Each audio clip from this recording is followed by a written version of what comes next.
오늘은 고린도전서 2장 12절에서 16절 말씀, 영에 속한 사람이라는 제목으로 하나님 말씀을 증거하고자 합니다.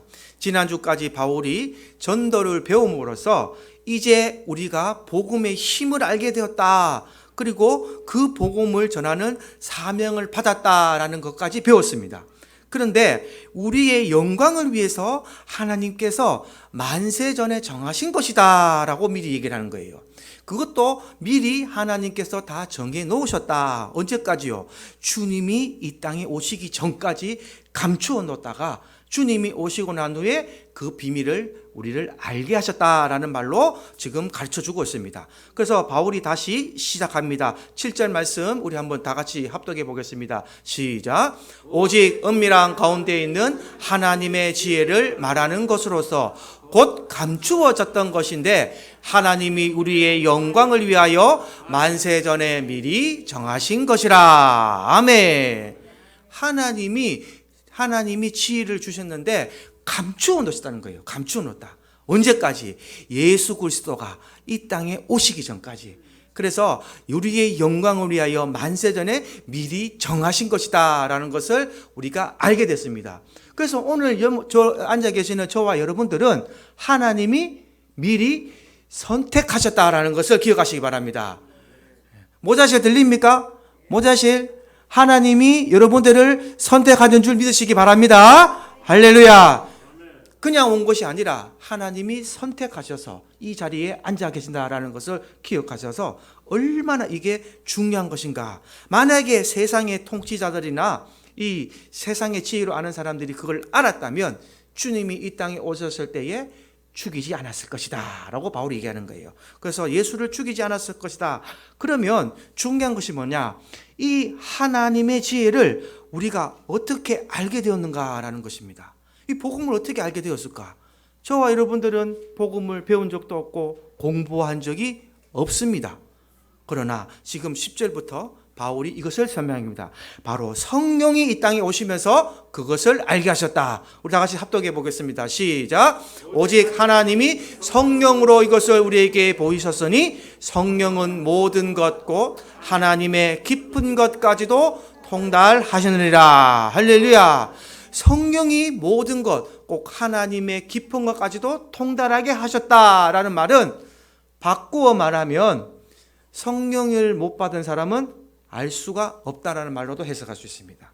그렇죠? 성령을 받아야만 우리에게 이런 것을 알게 해주시니까 성령을 못 받은 자는 알 수가 없다. 그러면 교회에 나와서 성령을 받아야 되겠습니까? 받아야 되겠습니까? 받아야 되는 거예요.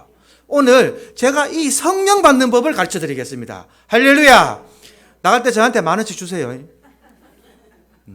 오늘 값없이 제가 하나님 말씀을 그대로 전해드릴 테니까 오늘 만약에 나는 성령이 뭔지 잘 모르겠다. 왜 저 사람들이 교회 나가서 기도하고 찬양하고 하나님 말씀을 듣고 이 좋은 날, 봄 됐잖아요. 얼마나 좋습니까? 딱 꽃놀이 나가고 개나리도 활짝 폈고 지금 너무 좋더라고요. 벚꽃도 환하게 폈고 꽃구경이 나가지. 왜 교회에 앉았을까? 그 이유를 아시기 바랍니다.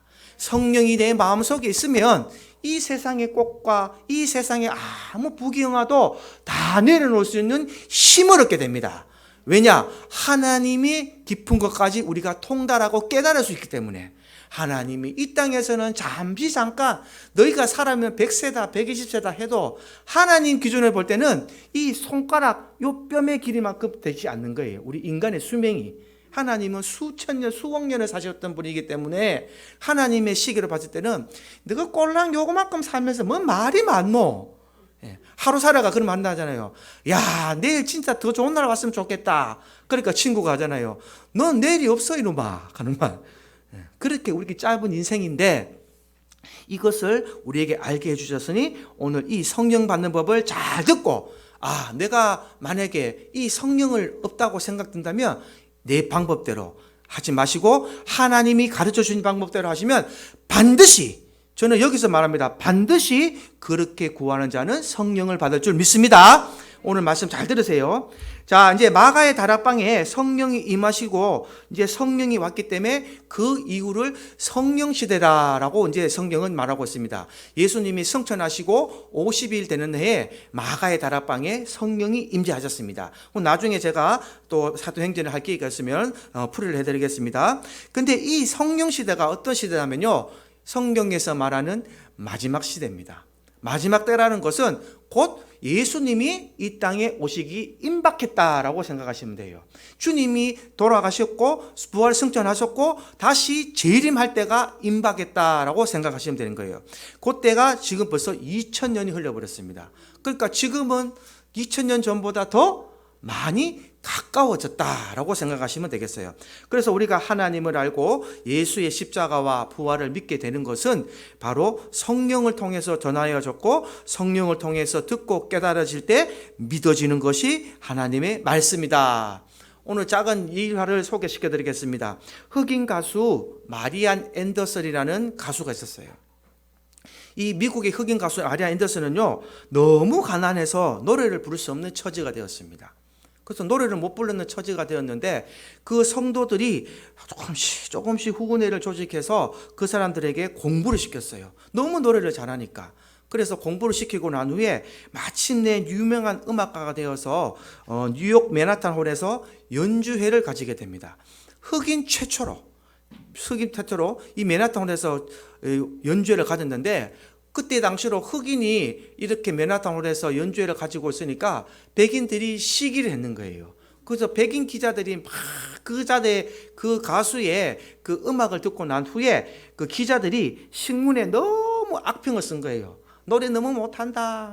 어째서 깜둥이가 노래를 하느냐. 이런 식으로 막 혹평을 쓰니까 이 마리안 앤더슨이라는 여자가 너무 마음의 상처를 받은 거예요. 그래서 막 울면서 내가 다시는 노래하지 않겠다라는 말로 막 했을 때에 그의 어머니가 그의 딸에게 이 말 한마디를 합니다. 은혜가 위대함보다 먼저라는 것을 잊지 마라. 하나님의 은혜가 네 위대함보다 먼저라는 것을 잊지 마라.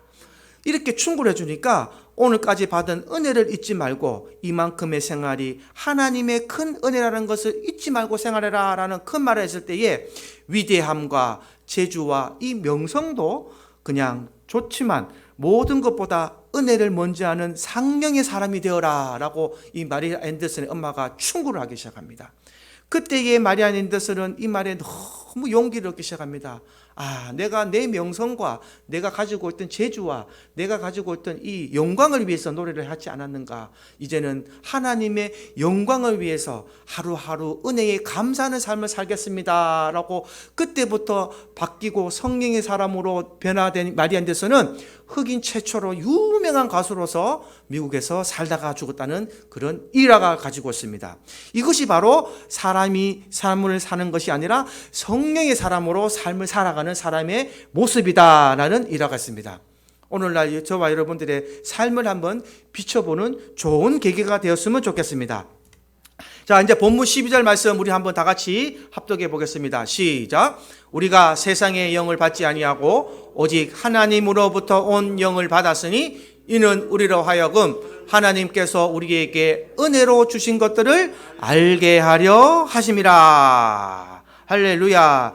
여기 은혜로 알게 되었다라는 말이죠. 예, 은혜로 주신 요 단어가 원어로 보니까요, 에이도멘타 카리스텐타라는 말입니다. 헬라어로 에이도멘타 카리스멘타 요 뜻을 우리말로 직역을 하니까요, 어떤 뜻이냐면 구원과 더불어 받은 은혜로 주신 것들을 성령께서 깨닫게 하신다, 이런 뜻이에요.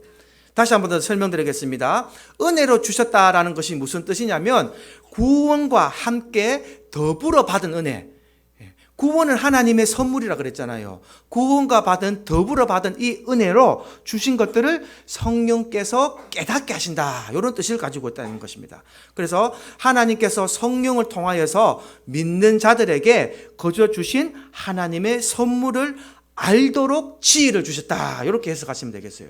그래서 하나님의 구원의 선물을 우리가 받았던 것을 어떻게 알게 하냐? 성령이 그것을 알게 하신다는 거예요. 성령이 그것을 깨닫게 하신다는 겁니다. 일반 교회에 나와서 구원받은 성도들을 구원받았다는 것을 잘 모르고 지나가는 분들이 많아요. 그러나 성령을 받게 되면 내가 하나님 앞에 이 구원의 선물을 받았다라는 것을 깨닫게 될 때에 그 구원받은 성도들은 기쁨의 눈물을 흘리게 되는 겁니다. 주님, 내가 아무것도 아닌 이 존재가 하나님께서 거저 주신 구원의 선물을 내가 받았습니다. 성령이 그것을 깨닫게 해주심을 감사합니다라는 것으로 해석하는 것입니다. 그래서 오직 성령이 함께 하실 때에 이 모든 것이 하나님의 은혜다라고 고백하기 시작하는 거예요. 그래서 내가 살아갈 때에, 오늘 하루를 살아갈 때에 잠시 돌아서면서 내 살아갔던 이 삶이, 하나님, 내가 오늘 하루도 살아가는 것이 내가 열심히 살았습니다 말하면 성령이 있는가 의심을 해보셔야 되고, 내가 오늘 이 하루를 열심히 살았지만 하나님의 은혜로 열심히 살았습니다 라는 것을 고백하게 되면 내 마음속에 성령의 깨달음이 있는 사람이다. 할렐루야. 이렇게 해석을 하시면 되겠습니다. 그래서 모든 것이 하나님의 은혜임을 깨닫는 성령의 사람이 되시기를 주님 이름으로 축복합니다. 자, 성령을 통해서 하나님의 말씀이 깨달아졌습니다. 예수를 믿게 됐습니다. 하나님도 믿게 되는 것입니다. 그래서 13절에 보면 바울도 성령을 통해서 복음을 전하고 가르친다고 말씀합니다. 우리 다 같이 한번 합독을 해보겠습니다. 시작. 우리가 이것을 말하거니와 사람의 지혜가 가르친 말로 아니하고 오직 성령께서 가르치신 것으로 하니 영적인 일은 영적인 것으로 분별하느니라. 할렐루야. 사람의 지혜로 가르친 말로 아니하고 오직 성령께서 가르치신 말로 복음을 전해야만 그 사람에게, 타인에게 복음의 능력이 들어갈 줄 믿으시기 바랍니다. 내 머리의 지식으로 가르치려고 그러면 안 되는 거예요. 그래서 오직 성령께서 주시는 이 지식으로 가르쳐야 된다. 그래서 육신에 속한 사람은 이런 내용을 알지도 못하고 깨닫지도 못한다라고 성경은 다시 증거합니다. 14절 읽어보겠습니다. 시작. 육에 속한 사람은 하나님의 성령의 일들을 받지 아니하나니 이는 그것들이 그에게는 어리석게 보임이요 또 그는 그것들을 알 수도 없나니 그러한 일은 영적으로 분별되기 때문이라. 할렐루야. 여기 육에 속한 사람이다 라는 말은요, 신앙 고백은 하지만 성령을 받지 못한 자, 다시 말하면 거듭나지 못한 자라는 뜻을 포함하고 있습니다. 아주 심각한 얘기죠. 교회에 나와서 사도신경 고백하고 다 하는데 거듭나지 못하고 성령을 받지 못한 자는 육에 속한 자다라고 바울이 책망하는 말을 하게 됩니다. 그래서 성령을 통해서 깨달아지지 않으면 성령의 일을 받지 못하고 알 수도 없다. 이래서 이렇게 거듭나지 못한 사람들은 교회에서 분란을 일으킵니다. 당을 만들어버리는 거예요. 사람의 지혜로 아니하고 사람의 말로 하고 영적인 일로 구별을 못하니까 교회에서 분란을 조정하고 자꾸 안 좋은 일을 만들어낸다. 분쟁을 만드는 것이죠. 그래서 바울이 이 고린도 교회가 그런 사람들이 있었기 때문에 성도들이 나뉘어졌고 또 파가 생기고 분쟁이 일어났다 하면서 이것을 설명하고 있다는 것을 기억하시기 바랍니다. 3장 가서 말씀드리겠지만 잠시 잠깐 3장 1절 제가 한번 읽어드리겠습니다. 3장 1절 다 같이 한번 합독해 보겠습니다. 시작. 형제들아, 내가 신령한 자들을 대함과 같이 너희에게 말할 수 없어서 육신에 속한 자 곧 그리스도 안에서 어린아이들을 대함과 같이 하노라. 이 책망하는 말이에요. 3장에 가면 이렇게 어떤 자들요, 육신에 속한 자들에게, 거듭나지 못한 자들에게 어떻게 얘기한다고요? 그리스도 안에서 어린아이들을 대함과 같이 내가 한다라는 거예요.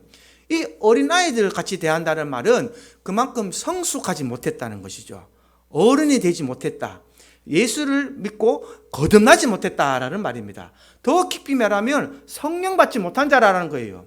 교회 안에서 시기와 분쟁을 일으키고 당을 만들고 이런 자들은 거듭나지 못했다라고 바울이 과감하게 지금 질책을 하는 겁니다. 성령 받은 사람은, 성령이 내 안에 내주하고 있는 사람은 성령께서 가르쳐 주시는 대로, 성령께서 인도하시는 대로 가는 사람입니다.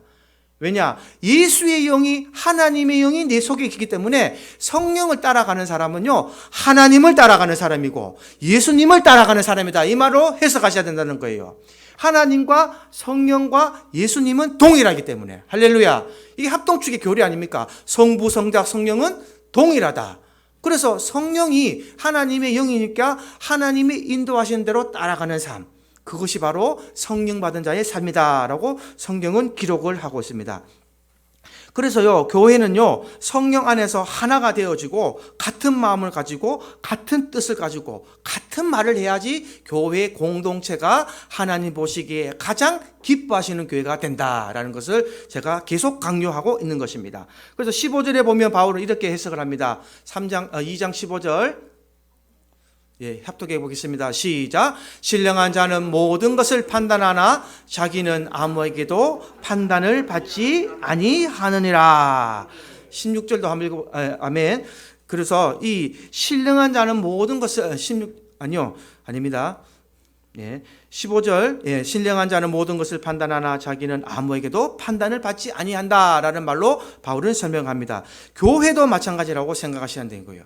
교회 안에서 모든 것을 판단하고 행정적인 일이나 사람을 대할 때나 누구하고 어떤 일을 할 때도 성령이 시키는 대로 하게 되면 이것은 바로 아무 분쟁이 없고 충만한 은혜가 있기 때문에 서로가 서로를 위로하게 되고 서로를 위하게 되고 내가 하겠습니다. 내가 먼저 하겠습니다. 내가 먼저 이것을 집행하겠습니다. 내가 먼저 섬기겠습니다. 할렐루야. 이런 얘기가 자꾸 나오는 게 교회가 되면 하나님께서 그 자들을 성령 받은 자다라고 알게 됩니다. 그러면 이제 중요한 얘기가 이제부터 시작됩니다. 그러면 도대체 성령은 어떻게 하면 받아야 될까요? 교회에 나오면 성령 받는다 그랬는데 성령을 받으라 그랬는데 성령은 막 기도원 가서 기도 막 하면 받습니까? 아니면 어떻게 해서 받을까요? 아니면 막 능력 있는 목사님한테 돈 갖다 바치고 헌금만 막 하면은 성령 받을까요? 그렇게 받을 것 같으면 기독교는 썩은 종교가 됩니다, 여러분. 그렇지 않습니까? 객관적으로 여러분이 생각해도 돈 주고 받을 것 같으면은 능력 있는 목사님한테 돈 바쳐서 성령 받을 것 같으면은 이 기독교가 예수님께서 십자가 피 흘려 죽으실 이유가 없는 거예요.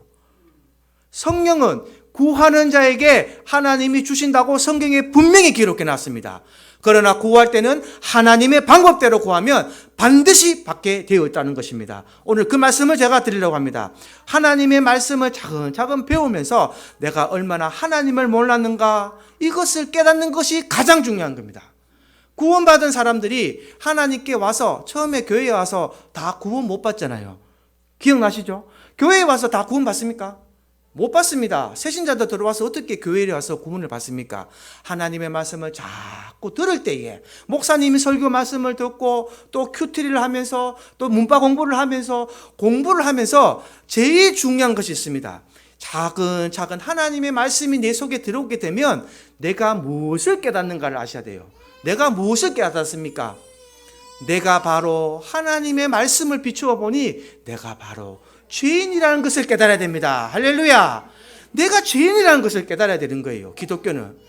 지금 내가 죄인이라는 것을 깨닫지 못하면 교회에 30년, 40년 다녀도 똑같습니다. 똑같아지는 거예요. 왜 똑같아지느냐?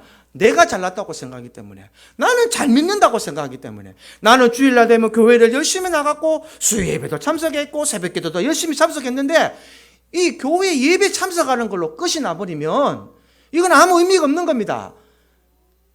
여러분, 교회 참석하고 교회 예배 드리는 것이 다 같으면요 이방인들이 훨씬 더 잘합니다.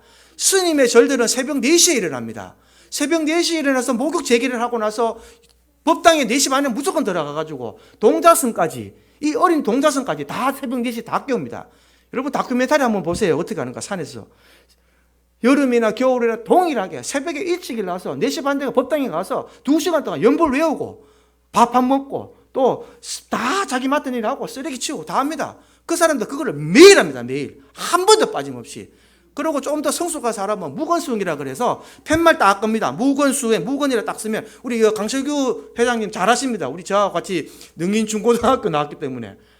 그런 스님들은 무건수행, 여러분 3년 동안 말 한마디 안 하고 살게 있었습니까? 그런 엄청난 수행과 공행길을 우리보다 더 열정적으로 합니다. 왜냐? 그 사람들은 그렇게 되면 신이 된다고 생각하기 때문에. 불교라는 종교는요, 내가 부처가 된다는 종교입니다. 여러분 몰라서 그렇지. 그래서 스님을 볼 때 인사할 때는 성불하십시오라는 인사를 해요. 이를 성자 불불자. 당신은 부처가 되라 이런 인사예요. 그러니까 나도 부처가 되기를 원하고 니는 이 땅 수도의 길을 들었었으니 부처가 되라는 겁니다. 그래서 부처는 다 부처가 될 수 있어요. 그러니까 얼마나 고인과 수행을 하겠습니까? 그러나 기독교는 그게 아니라는 겁니다. 기독교는 하나님만이 유일한 창조주가 되시고 하나님만이 우리의 독생자 예수님을 이 땅에 보내셔서 우리를 구원하여 주신 하나님은 이 땅의 창조주다 이 말이에요. 우리의 구원자다. 그 구원자가 우리에게 하나님의 말씀을 깨닫게 되어지면 우리는 회개를 하게 되는 겁니다.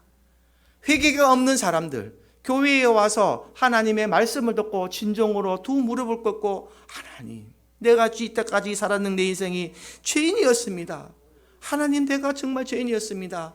내가 살아왔던 내 모든 인생을 하나님 앞에 진정으로 회개합니다. 하나님, 나의 삶을 받아주시고 내가 드리는 이 회개를 받아주십시오라고 진정으로 회개를 드리면 여러분의 입에 눈에 눈물이 뚝뚝뚝뚝 떨어지고 하나님의 강력한 임재를 체험하게 된다는 것입니다. 그것이 바로 교회 용어로 성령 임재라고 얘기를 하는 겁니다. 그 증거를 제가 갖게 드렸습니다. 사도행전 2장 28절 우리 다 같이 한번 합독을 해보겠습니다. 시작. 사도행전 2장 20절, 28절. 예.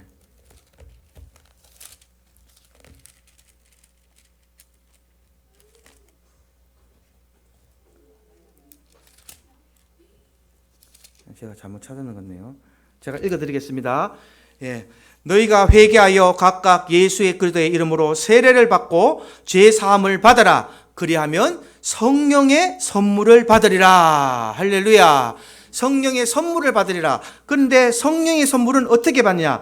예수 그리스도의 이름으로 세례를 받고 죄 사함을 받으라 라고 했습니다. 예수 그리스도의 이름으로, 그리고 너희가 각각 회개하여 그리스도의 이름으로 죄 사함을 받으라 라고 얘기했습니다. 여러분, 회개가 이렇게 중요한 겁니다. 내가 이 땅을 살아갈 때에 이제껏 내가 내 모습 그대로 살아왔고 내 자아와 내 힘껏 살아왔다면 꼭 오늘 말씀을 붙들어서 회개하시는 삶을 살아보시기 바랍니다. 회개도 그냥 하는 것이 아니라 하나님의 말씀을 계속 읽으시고 하나님의 말씀을 들으셔서 하나님의 말씀에 비추어서 내 삶을 되돌아볼 때에 하나님, 정말 내가 이때까지 잘못된 삶을 살았습니다. 타인을 사랑하지 않았고 내 가족을 사랑하지 않았고 남이 먼저 나를 사랑하기를 원했고 하나님, 내가 먼저 사랑받기를 원했습니다. 이제부터는 주님께서 나를 사랑하신 것 같이 내가 타인을 먼저 사랑하고 타인을 주님의 이름으로 먼저 섬기고 타인을 주님의 이름으로 먼저 가서 봉사하고 내 모든 것을 나누어 줄 수 있는 주님의 사람으로 거듭나기를 간절히 소원합니다 라는 이런 회개 기도가 올라가면 하나님께서 여러분들의 기도를 진심으로 받아들이고 성령을 부어주실 줄 믿습니다. 이 성령 받는 방법을 이걸 받아야 돼요. 그래서 하나님의 말씀을 듣고 회개하고 예수를 믿고 죄 사함을 받으면 그 마음에 성령을 하나님께서 선물로 주신다. 오늘날 성령 못 받으신, 여기 앉아 계신 여러분들 중에 성령을 못 받은 분들이 있다면 꼭 이 방법대로 실천하셔서 하나님의 성령을 받고 하나님이 부어주시는 그 성령의 삶을 살아갈 수 있기를 주님의 이름으로 축복합니다. 교회에 와서 이거 못 받으면 안 돼요. 이거 꼭 받아야 됩니다. 성령은 꼭 받아야 됩니다. 목사한테 안수비도 안 가도 됩니다. 목사한테 잘 안 보도 됩니다. 장로님한테 잘 안 보도 돼요. 권사 직분, 직사 직분 안 받아도 됩니다. 직분이 중요한 건 아니에요. 꼭 성령을 받아야 됩니다. 성령을 받아서 하나님의 임재하심을 맛보면 여러분들의 삶이 평안해질지어다, 축복받을지어다, 이 삶이 감사하고 축복된 삶으로 변화되는 거예요. 없어도 감사가 나옵니다. 왜? 하나님이 나와 함께 계시고 성령이 함께 계시고 내가 이 땅에 사는 이 삶이 고달프고 어렵고 힘들 텐데 나는 기쁘고 즐거운 거예요. 세상 말로 미친 사람처럼 좋은 거예요. 툭 건드려도 감사합니다. 아유, 때려줘서 감사합니다. 왼쪽 때렸습니까? 오른쪽도 때려주십시오. 할렐루야. 이게 성경 말씀이잖아요. 예수님께서 오리를 가고자 하는 자에게 십리를 동행하고 왼손을 떼는 자에게 오른발도 때려주고 네 겉옷을 벗어주라 하는 자에게 속옷까지도 벗어줘라. 이게 예수의 말씀입니다. 주님의 가르치십니다. 우리는 성령 받은 자의 이 거듭나의 삶을 계속 살아가시고 먼저 된 자는 이 행함으로 보이시고 성령을 받지 못한 자들은 이 행함을 빛으로 받아들여서 예수의 복음을 받아서 선한 영향력을 받아서 그자도 성령 받게 도와주는 그런 진리의 은혜의 축복의 통로가 교회에서는 계속 이어져야 되는 거예요. 할렐루야. 교회에 와서 시험 받으면 안 되는 겁니다. 교회에 와서 열심히 도왔는데 수많은 얘기가 들리잖아요. 나는 권사님 때문에 시험 받아서 안 가요, 교회. 나는 그 집사 때문에 시험 받아서 안 가요, 그 교회. 이런 말 많이 듣잖아요. 그러면 우리 먼저 든 자들이 마음속에서 많이 회개를 해야 됩니다. 아이고, 지가 못나서 그렇지 뭐. 지가 성령 못 받아 그렇지 뭐. 이게 아니라는 거예요. 내가 그자 앞에서 선한 영향력을 못 끼쳤구나. 혹 내가 거기에서 성령 먼저 받은 자로서 내 행함과 내 말과 내 섬김과 내 모든 것이 그자에게 도움이 되지 못했구나라는 이런 깊은 깨달음이 있어야 되는 겁니다. 그것이 바로 성령의 진짜 능력입니다. 할렐루야. 그래서 성도는 날마다 회개하는 삶을 살아가야 되는 것입니다. 하나님은 그것을 가장 바라고 계시는 것입니다. 성령을 받은 자는 이런 회개의 삶을 살아갈 때에 먼저 받은 자는 그만큼 충만한 삶을 살게 되는 것이고, 또 성령 받지 못한 자는 그분의 삶을 보면서 참 저분은 성령 받은 사람이야. 저분은 진짜 예수 믿는 사람이야. 저분의 말과 행동과 섬김과 행함이 참 본받고 싶다. 할렐루야. 오늘 우리 오후에 임직받는 우리 안피라 권사님이 계시지만 제가 꼭 이 말은 해드리고 싶습니다. 권사님으로서의 직분이 중요한 것이 아니라 성도들, 앞으로 들어올 집사님들과 세신자들을 봤을 때에 우리 안피라 집사님을 보니까 참 내가 예수 믿기 잘했다. 할렐루야. 저 지금 권사님을 보니까 특히나 저는 이 말을 또 강조하고 싶습니다. 며느리들한테 꼭 들으세요. 할렐루야. 며느리들한테 꼭 들어야 됩니다. 왜냐? 내 가족에게도 받지 못하는 내 삶이 어떻게 타인들에게 인정받을 수 있겠습니까? 저는 그 말을 꼭 드리고 싶어요. 내 가족들에게서 먼저 인정받으시기 바랍니다. 수많은 교인들이 교회에서는 다 천사라고 얘기해요. 교회에 오면은 큰 교회 와도 다 천사입니다. 거룩하고 예배 드릴 때는 천사인데 나가면 그 말 다 해요. 얼마나 안타깝고 불행한 일입니까? 우리는 성령 받은 사람으로서의 삶을 살라 꼭 가족에게 먼저 내가 인정을 받고 그 다음에 타인한테 인정받읍시다. 우리 어머님은 천사예요. 우리 어머님은 참 천사예요. 이 말이 제게 들리기를 주님의 이름으로 축복합니다. 우리 어머니 같은 사람 말씀이야. 내 딸도 우리 어머니 같은 시어머니 만나게 해주고 싶어요. 그것이 가장 중요한 교육이 되는 거예요. 교육. 그러니까 이 마음을 받으면 이 며느리가 또 자기 며느리에게 그거를 하는 거예요. 똑같습니다. 이게 엄청난 중요한 얘기예요. 오늘 아이들이 있어서 잠시 모자실 잠깐 들어보세요. 제가 한 1분만 잠깐 얘기해 드릴게요. 이 아이들을 키울 때에 부모들은 꼭 들어야 됩니다. 아이들이 인격이 완성되는 시기가 만 5세입니다. 만 5세. 만 5세가, 우리 아이들 7살이죠. 만 5세가 되면 인격이 벌써 다 형성이 된대요. 90% 정도가. 그러면 만 5세가 되면 말 잘 못하잖아요. 잘 모르잖아요. 그러면 그 만 5세 될 때의 삶 속에서 무엇을 아이는 보고 자랄까요? 그 부모를 보고 자랍니다. 그 부모가 매일 집에서 부부싸움하고 더 서로 싸우고 다투고 이러면 그 아이는 그걸 그대로 보고 인지하고 머리에 입력시켜 놓는 거예요. 그리고 엄마가 아이에게 따라다니면서, 우리 나라 엄마들 특히 강하죠. 아이가 어리니까 조심스러우니까 하지 마라, 안 돼, 하지 마, 안 돼 이러면요, 아이 머릿속에 뭐가 바뀌냐면 우리 엄마는 하지 말라는 사람, 나를 제어하는 사람. 그러면 이게 욕구불만이 생긴대요. 욕구불만. 자기가 하고 싶은 대로 못했으니까. 욕구불만이 생기면 이걸 그대로 가지고 있다가 언제 폭발하느냐? 사춘기 때 폭발하는 거예요. 왜? 내가 그때 하고 싶은 대로 못하게 해줬기 때문에. 그러니까 우리나라 엄마들이 이게 가장 강하다 그러더라고요. 이걸 말하는 교수님이 나중에 알고 나서 울었대요. 자기도 공부를 할 때는 자기도 사실 그렇게 키웠는데 자기가 나중에 공부를 하고 나니까 너무나 이게 감사해서 몰라서 울었대요. 엄마들은 꼭 아이들과 할 때 보살펴 주는 건 중요하지만 너무 제어를 안 하시길 바랍니다. 엄마는 너를 도와주는 사람이야. 그래서 독립심과 자립심을 꼭 키워주시고 아이에게 핸드폰 주지 마라 그럽니다. 핸드폰 주는 것이 뭐냐? 이 전두엽이라고 있습니다. 우리 뇌에 있는 전두엽. 이 전두엽을 파괴시킨답니다. 휴대폰을 하게 되면 휴대폰의 속이 어떻게 편하냐면 휴대폰은 되게 편한 거예요. 맞죠? 이 편하다는 것은 내가 스스로 노력하고 연구하고 알려고 하는 의지를 파괴시킨다는 겁니다. 휴대폰 속에 모든 것이 있으니까 편하게 배운다는 거예요. 우리는 창조하고 창의력을 키워줘야 되는데 이 창의력이 파괴가 되는데 그러고 난 뒤에 이제 한 초등학교 들어가서 휴대폰 보지 마라 공부해라 그러니까 벌써 부모가 다 파괴시켜 놓고 공부하란 말과 똑같다 이 말을 하시더라고요. 저도 그 말을 듣고 깜짝 놀랐습니다. 나도 혹시나 그렇게 키우지 않았는가 되돌아보게 되었고 이것은 제가 하는 말이 아닙니다.